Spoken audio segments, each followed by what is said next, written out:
France మాజీ అధ్యక్షుడు Nicholas సర్కోజీకి 5 ఏళ్ల జైలు శిక్ష పడింది. అక్రమ నిధులకు సంబంధించినటువంటి కేసును విచారించినటువంటి పారిస్లో న్యాయస్థానం ఆయన దోషిగా తేల్చింది. 2007లో అధ్యక్ష ఎన్నికల సమయంలో గడాఫీ నేతృత్వం లిబియా ప్రభుత్వం నుంచి అక్రమంగా నిధులు తీసుకున్నారన్నది ఆరోపణ. అయితే వీటిలో కొన్ని అభియోగాలు కొట్టేశారు. ఒక దాంట్లో మాత్రం దోషిగా నిర్ధారించింది న్యాయస్థానం. దానికే శిక్ష విధించింది. దీని మీద సర్కోజీ అప్పీల్ చేసుకున్నా జైలుకి వెళ్లాల్సిందేనని తేల్చి చెప్పింది. అయితే జైలుకు వెళ్లే తేదీ మీద మాత్రం నిర్ణయాన్ని త్వరలో వెల్లడిస్తామని చెప్పింది. సర్కోజీ 2007 నుంచి 2012 దాకా ఫ్రాన్స్ అధ్యక్షుడిగా ఉన్నాడు. అయితే 2007లో తన అధ్యక్ష ఎన్నికల ప్రచారానికి లిబియాని అంతా గడాఫీ నుంచి భారీగా ఆర్థిక సాయం పొందారన్నటువంటి ఆరోపణలు వచ్చినాయి.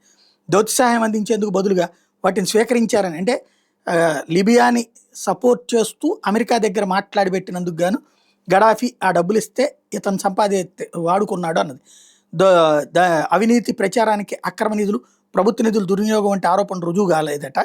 అయితే నేరపూరిత కుట్రలో మాత్రం సర్కోజీ న్యాయస్థానం దోషిగా నిర్ధారించింది.